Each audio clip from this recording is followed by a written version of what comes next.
Hey, what's up, everybody? How are you all doing? Welcome, welcome, welcome to Kenton Rogers Live.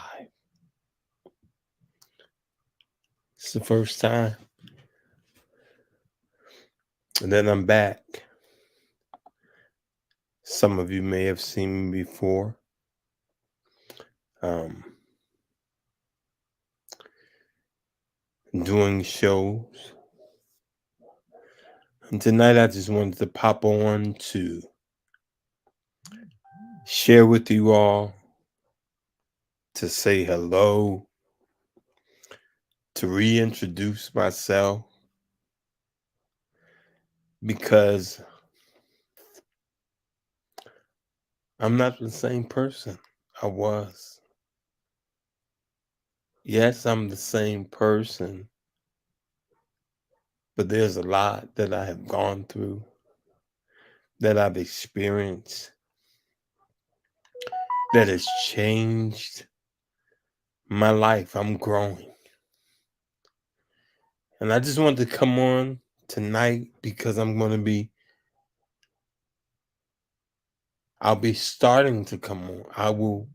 Starting tonight, you will start seeing me doing more lives. You know, if you all don't mind, I'm kind of here. I don't, before when I was on, I had my whole studio set up, my microphone, my music, and everything. Was able to play music, but I don't have all of that stuff no more. I'll tell y'all from time to time. I will share with you my story and what I've gone through and what I've experienced.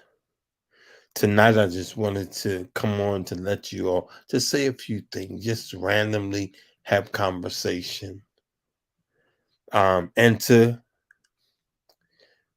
reintroduce you to me.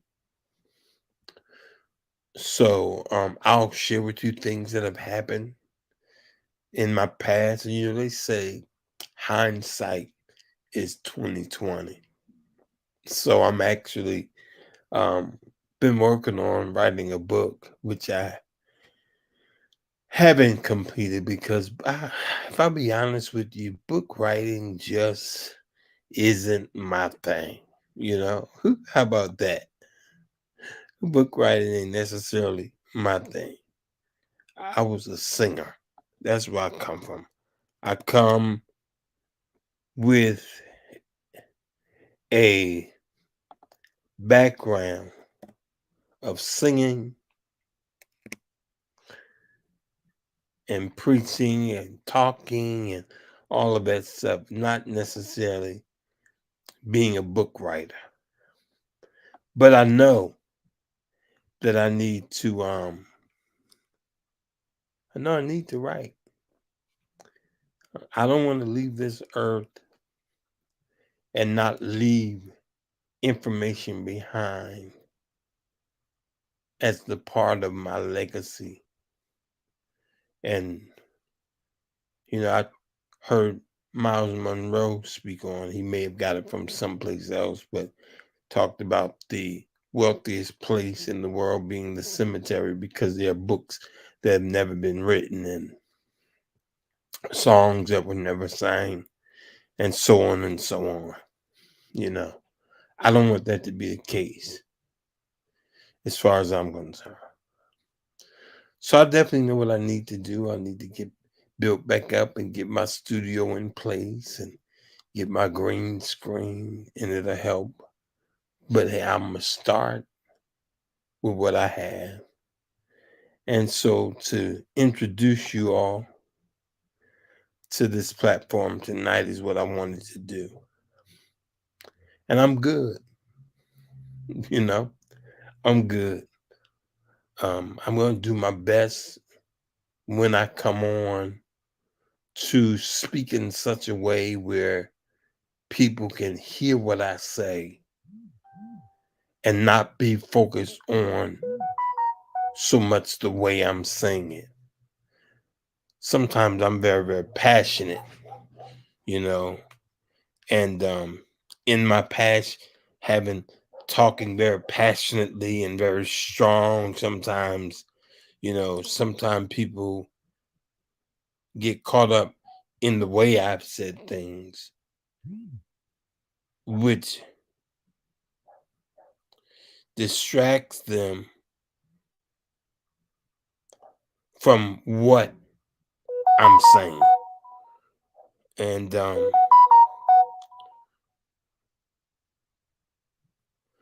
so I'm on live and I have somebody trying to find out how to get to me. And so let me try to give them this information just in case. Um, so I'm actually streaming via my YouTube page, um, and I'm also streaming on my Facebook page for the moment. And shout out to you, Tyrone. I see you there. And I want you to know, Tyrone, I know I've kind of lost touch with you and everything, but it definitely had nothing to do with you. It had to do with me. And I need to be placed on the back burner for a while. When you're cooking a meal and after you get finished putting everything in the pot and you've cooked it, then you take it and you sit on the back burner. Well, that's where I've been because there needed to be some work on me. And I had to humbly submit myself to the hand and to the care of my higher power. And so there's a lot that I'm going to be talking about because there's a lot that I've experienced in my life. And on this platform, if you all see, it's actually scrolling at the moment at the bottom of the screen what this is going to be about, but I'm also seeing that it's cut off. So we'll stop that from scrolling because it was too long of a message. And I'll go back to the other part and I'll get that kind of corrected a little later. But just so that you know, Kenton Rogers Live is a social media platform for all spiritual beings living the human experience, striving for love, acceptance, and truth in having authentic conversations and connections. Together, we can unashamedly and unapologetically share our experience, strength, and hope. One of the things I'll say about me, I come from a place where I did a lot of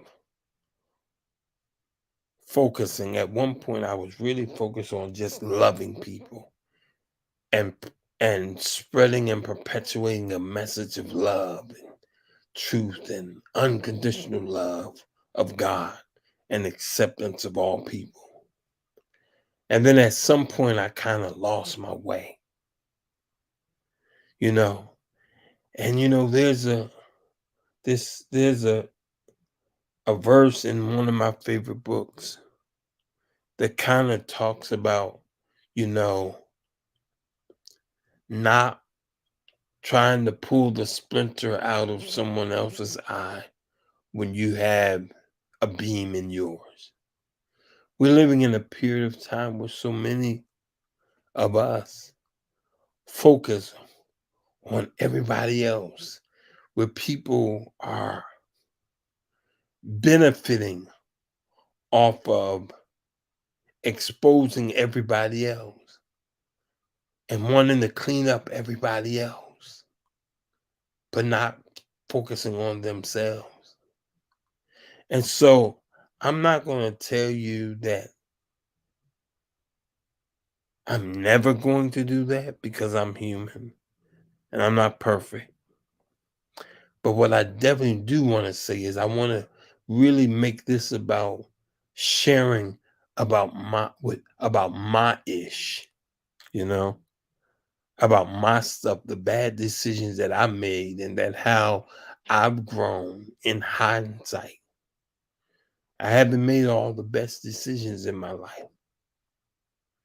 Yet the things that I have done, there's been benefits,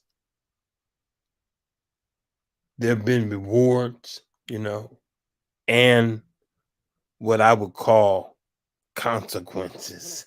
How about that? Rewards and consequences. So I want to really be authentic with you all. I want to share stories with you. People have not done me right. People have treated me very unkindly throughout the course of my life. But the other side of it is, I've hurt people as well. I don't want to talk about everything that everyone has done to me and not take time to also share about things that I've done to others. They say hurt people hurt people. So there are two sides. They say there are actually three sides to every story: your side, my side, and the truth. I'm sure that there are people in this world that have a different perspective from mine. And I have a different perspective from theirs. And I get it. But one of the things I want to say tonight is that can I be honest with you all? I've been a speaker all of my life. I've been talking and speaking and preaching and singing and in the public. And I'm actually nervous sitting here tonight, getting back in the flow of this. That's just real. So I feel even now, but I'm doing a little bit of rambling. But one of the things that popped out to me today, and I'll do my best. I've always been a manuscript kind of a guy. So in the future, I'm not going to just come on and ramble. I'm going to write little bullet points for myself so that I stay on track. But if you all can bear with me tonight, there's a book that I read called In This Moment, Daily Meditation book. And this is what the actual daily meditation is for today. And it's so on point for me coming on talking with you all today. It's titled, In This Moment, I Am. And it reads, I exist. I am no longer a cringing shadow in the corner. I am substantial. I have a presence. I have personality, character, and personal style. I matter. I am free to be me, upfront and in the open. I am an integral part of the universe. I am needed. I am here to fulfill my purpose on this earth. I am unique. I am precious. I am me. And I needed to read that today because I've been putting off for over a year and a half coming on doing lives because I went through an experience that had me second guessing, questioning myself. I experienced some things that made me comfortable, uncomfortable, should I say. And I haven't been doing what it is that my higher power has called me to do, all because of what I've experienced. And I'm going to be sharing with you about those things. I spent some time in the psychiatric ward. I'll be honest with you, that's one of the greatest experiences of my life because I got the opportunity to see some things and to see the way things are navigated through that system. And because of my experience, it allows me now to be at a place where I've grown. And so I can help somebody else. And so, but through that whole experience for me, it caused me to shut up and shut down when the truth of the matter is that I exist. I sit back and I see so many people having live streams and coming on live and, and doing social media. I got to the point where I was like, well, there's no room for another person. Hey, Beanie, how you doing? Great to see you. There's no room. I was feeling like there's no room for another person. I want to also say shout out to Coffee Table Talk as well. Good to see you, sis. So I was going through this place where the very thing that this is saying, I exist. I'm no longer a cringing shadow in the corner. I have become a cringing shadow in the corner. And I feel like there are people that enjoy me being that way. They enjoy me not having that presence anymore. But I've been through so much. It does not make sense for me to have gone through everything that I've gone through in my life and not share it with someone else to help and encourage somebody else in this world that no matter what they're going through, to encourage them to keep their head up. If I remain a cringing shadow in the corner, it benefits nobody. It means that what I've gone through has been in vain. And so I'm going to be very authentic talking about me. I'm dealing with some health challenges. I spoke with the doctor today. Well, not the doctor, with the dietitian who talked to me like he was my primary care physician, And, for so many people, they reach out to me and they say, how you doing, Kenton? And my response is, I'm doing good. I'm doing well. When the truth of the matter is, I'm not necessarily doing well. I'm still alive. But life has brought some challenges. And it has brought upon me some crisis. That it seems to me, this is just my perception, not yours. It seems to me that people that I've known all of my life don't even really care. Can I talk to you about something? I am a grateful man because I've had 2 strokes.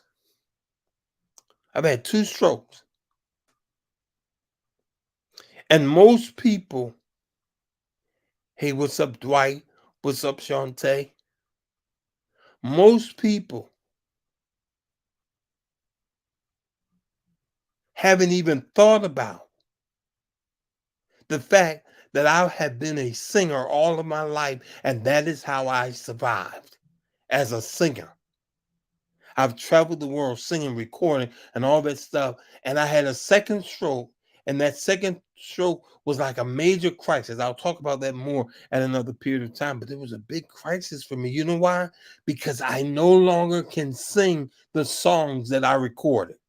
So when you travel the world singing, making recordings, and then you end up having a situation in your life that brings upon you a crisis that you can no longer sing, how do y'all think I'm surviving? How do you think I'm living? I do my best to keep the best on the outside, but I'm unable to sing.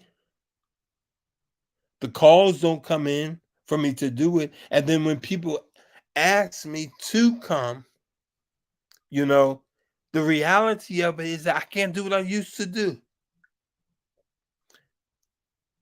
I would have wished that somebody out of all the people that I have sang for in the course of my life who have promised to pay me. I got there and I did the work, I sang, I ministered through song, and they didn't even pay me. Yet I did the work.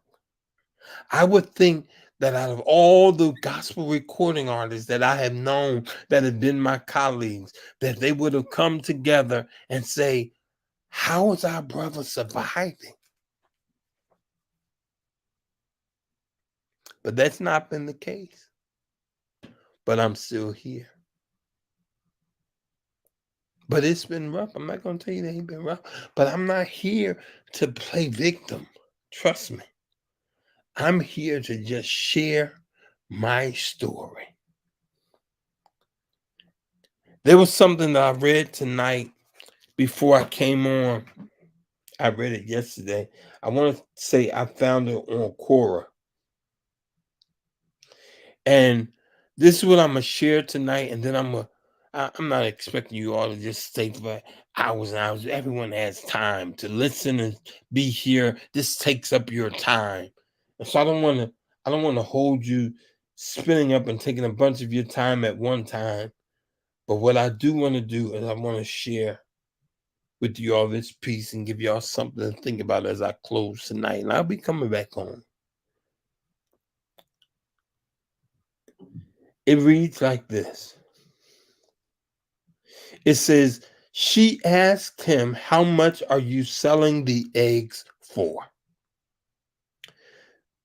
The old seller replied, 25 cents an egg, madam.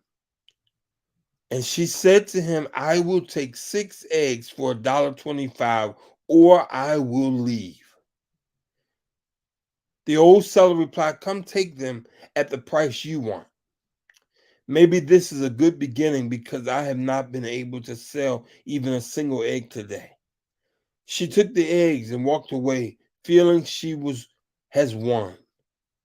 She got into her fancy car, went to a posh restaurant with her friend. There she and her friend ordered whatever they liked. They ate a little and left a lot of what they ordered. Then she went to pay the bill. The bill cost her $45. She gave 50 and asked the owner of the restaurant to keep the change. This incident might have seemed quite normal to the owner, but very painful for the poor egg seller. The point is, why do we always show we have the power when we buy from the needy ones? And why do we get generous to those who do not even need our generosity? The point of the story is this. The man was selling eggs for 25 cents. She could have gotten 6 eggs for $1.50. And she complained about paying 25 cents for an egg. She wanted the man to sell her 6 eggs for $1.25. But the same woman turns around, goes and eat at a restaurant, runs up a bill for $45, and then gave them a $50 and told him to keep the change. The man that was needy, she cheated him out of his price and wanted a discount, but turned around and gave $5 to the needy, to the person who didn't need it, and wouldn't even give the man 25 cents an egg. It would have only cost her $1.50 to get 6 eggs at 25 cents an egg. And she wouldn't give the needy man that. Yet gave the owner of the restaurant a $5 tip on a 40. Does that not seem off to anybody else but me? How we do what we do? So I want to have those kind of conversations on this Kenton Rogers Live platform. And I hope you all be blessed. I hope in some way it helps you. You know, I hope some way it encourages you. People, we got to do better. We got to do better. As a human race, we have got to do better. So that's what we're going to be doing on this platform. Having conversations. I'm going to be sharing my story, lessons that I've learned, sharing about being a stroke survivor, sharing about being a codependent in recovery, share about being diagnosed with chronic kidney disease and hypertension, share about mental illness and wellness and homelessness and so many other things we're going to be talking about. But I want to say this. We live in a world where no one should be having to struggle. We live in one of the richest countries in the world. Things don't have to be the way that they are. They don't have to be this way. There's enough money, there's enough resources here on this earth that things can be better. And so I have to start with each one of us as individuals to make it better. So I want to say thank you all for showing up tonight. And I'll be popping back on. But one of the things I'm going to ask you all to do is to please like and share and subscribe. If you're looking and watching via YouTube, please, even if you're not watching via YouTube, if you would do me a favor and please, yeah, Beanie, that's for sure. Richest country with selfish people. Richest country with selfish people. And you're right. Coffee table talk. We need to do better. Let's do better. So I love you all. I apologize for being gone for a little minute. But you're going to start seeing more of me. You're going to see more of me. So be praying for me. I'll pray for you. I'll get my studio rebuilt and be able to give and come forth with even greater content and everything like that. But for tonight, I thank you all. That's it. That's all I have to say tonight. I couldn't let another day go by and not starve. So I'm at about 30 minutes, and I'm going to stop right here. You all have a blessed night. Peace to all of you, and pray everything gets better for you. Talk to y'all soon.